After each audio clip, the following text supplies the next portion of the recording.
ఈరోజు మన ఈ లోతైన చర్చలోకి అందరికీ స్వాగతం. నేనసలు చాలా చాలా ఎక్సైటెడ్‌గా ఉన్నాను ఈరోజు టాపిక్ గురించి. అవును. నిజానికి ఇది చాలా ఇంట్రెస్టింగ్‌గా ఉండబోతుంది. రైట్. సో, ఈరోజు మనం చర్చించబోయే source material 'Sung Jin Woo strength forged by pain and commitment' అనే ఒక డాక్యుమెంట్. ఖచ్చితంగా. అసలు సోలో లెవెలింగ్ కథలో అత్యంత బలహీనుడైన హంటర్‌గా ఉన్న సంగ్ జిన్ వూ ప్రపంచంలో అత్యంత బలవంతుడిగా ఎలా ఎదిగాడో అనేది ఈరోజు మనం చర్చించాలి. అవును. అతని ప్రస్థానం వెనుకున్న బాధ, కుటుంబం పట్ల అతనికున్న బాధ్యత, ఇంకా పట్టుదల గురించి వివరంగా విశ్లేషించడం ఈరోజు మన లక్ష్యం. సరే, దీన్ని వివరంగా చూద్దాం. ఈ ర్యాంక్ హంటర్గా కేవలం ఒక $100 or $200 కోసం రోజు ప్రాణాలను రిస్క్ చేయడం అసలు అది అది చాలా తక్కువ అమౌంట్ అసలు. అదే కదా! ఎవరికైనా అనిపిస్తుంది అసలు ఇంత బుర్ర తక్కువ పని ఎందుకు చేస్తున్నాడు అని. ఇక్కడ ఎంతో ఆసక్తికరమైన విషయం ఏమిటంటే ఈ రిస్క్ వెనుకున్న అసలు కారణం ధైర్యం కాదు, శుద్ధమైన బాధ్యత. తన ప్రాణులు పోతాయని తెలిసి కూడా wait, let me use an analogy here. ఒక సాధారణ వ్యక్తి కేవలం తన కుటుంబం ఆకలి తీర్చడానికి ఒక వార్ జోన్కి వెళ్ళి అత్యంత ప్రమాదకరమైన బాంబ్ డిఫ్యూజ్ చేసే పని తీసుకున్నాడనుకోండి. అది చాలా యాప్ట్ అనాలజీ నిజానికి. రైట్? ఎందుకంటే ఆ, ఎవరైనా రోజూ ఇంత రిస్క్ ఎందుకు తీసుకుంటారసలు? ఇతరులు నువ్వేంటిరా ఇక్కడ అని అవమానిస్తుంటే తన బలహీనతకు, తన మనసులో ఎలాంటి నిస్సహాయతం అనుభవించాడో ఆలోచించాలి. ఎగ్జాక్ట్లీ. పక్కన వాళ్ళు మేమొచ్చి నిన్ను రోజు కాపాడాల్సి వస్తుందని తిడుతున్నా కూడా ఆ పని చేయడం ఆర్డినరీ మైండ్ సెట్తో అయ్యే పని కాదు. అది చాలా పెయిన్ఫుల్. ఆ నిశ్శబ్ద వేదన అనుభవించడం చాలా కష్టం. దీన్ని మనం విస్తృత దృష్టితో చూస్తే తన మీద ఉన్న భారం అసలు మామూలుది కాదు.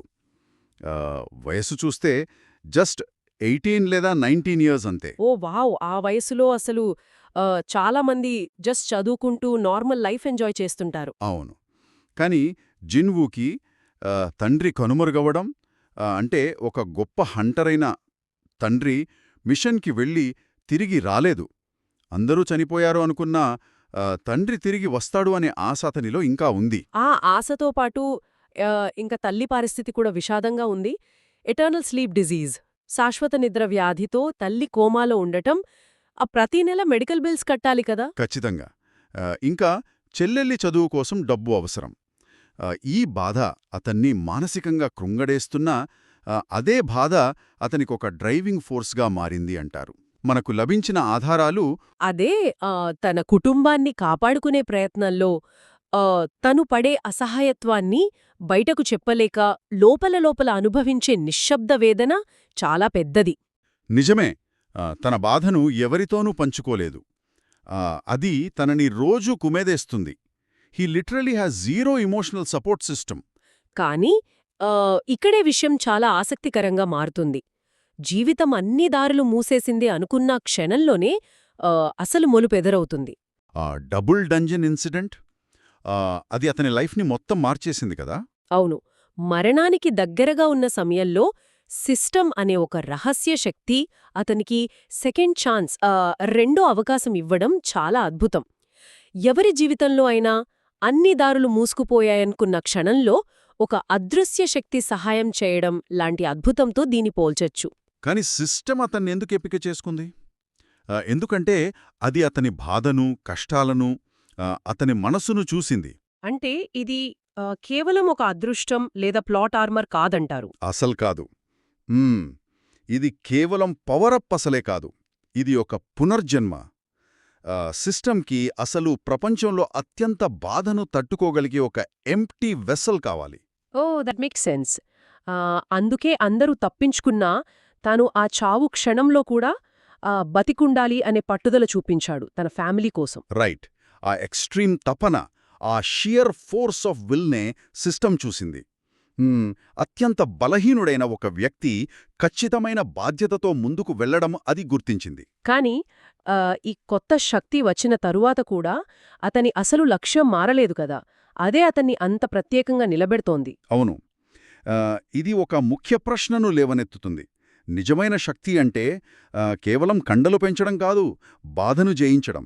ఎగ్జాక్ట్లీ. ఎందుకంటే కొత్త శక్తి వచ్చింది స్టాటస్ లేదా ఫేమ్ కోసం కాదు, తల్లి ట్రీట్మెంట్, చెల్లెలి చదువు, ఇంకా తండ్రి నిజాలు తెలుసుకోవడం కోసమే. అండ్ ప్రతి లెవెలప్లో ప్రతి కిల్లో అతను తన ఓల్డ్ వీక్ సెల్ఫ్ని పాత బలహీనత అని చంపేస్తున్నాడు. అది ఎవరి జీవితానికైనా అన్వయించుకోవచ్చు. మనం చూస్తే ఎవరి జీవితంలో అయినా బలహీనంగా భావించడం, కుటుంబం కోసం శ్రమపడడం, బాధను దాచిపెట్టడం సహజం. అవును, ప్రతి ఒక్కరి లైఫ్లో ఈ ఫేస్ ఖచ్చితంగా ఉంటుంది. ఆ బాధనే వాళ్ళని ముందుకు నడిపిస్తుంది, కొత్త శక్తిని ఇస్తుంది. మరి దీనంతా అర్థం ఏమిటి? మనం విశ్లేషించిన ఈ సుంగ్జిన్వు ప్రస్థానంలో అత్యంత బలహీనుడి స్థాయి నుంచి శక్తిమంతుడిగా ఎదిగిన తీరు కేవలం కుటుంబం పట్ల ఉన్న పట్టుదల వలనే? ఖచ్చితంగా. ఒక సెకండ్ ఛాన్స్, గట్టి పట్టుదల, ఆశ ఉంటే జీవితం ఎలాగైనా మారుతుంది అని మన ఆధారాలు నిర్ధారిస్తున్నాయి. బాధ అనేది అతని విజయానికి అసలు ఎంజిన్గా పనిచేసింది. నేను ఈ లోతైన చర్చను ముగించే ముందు శ్రోతలకు ఆలోచించడానికి ఒక లోతైన ప్రశ్నను వదిలేయాలని అనుకుంటున్నాను. ఆహా, ఖచ్చితంగా. అదేమిటి? సిస్టమ్ అతని అత్యంత బాధ, కష్టాలను చూసి శక్తిని ఇచ్చింది అని చర్చించుకున్నాం. అంటే అంత గొప్ప శక్తిని పొందాలంటే ముందు అంత పెద్ద విషాదాన్ని, నిస్సహాయతత్వాన్ని అనుభవించడం ఖచ్చితంగా అవసరమా? అది చాలా లోతైన ఆలోచన. అవును. అంత బాధను, అసహాయతత్వాన్ని అనుభవించని వారు ఈ శక్తిని సరిగా వాడుండగలరా లేదా అనేది ఎవరికావరు ఆలోచించుకోవాలి. నిజమే. ట్రామా లేకుండా ఎక్స్ట్రీమ్ పవర్ని హ్యాండిల్ చేయడం సాధ్యమా అనేది చాలా పెద్ద ప్రశ్న. రైట్. దీనిపైన తీరికగా కూర్చొని ఆలోచించాల్సిందే. ఈ లోతైన విశ్లేషణలో భాగమైనందుకు అందరికీ ధన్యవాదాలు తెలుపుతూ చర్చను ముగిస్తున్నాను. మరో ఆసక్తికరమైన చర్చతో మళ్ళీ కలుద్దాం.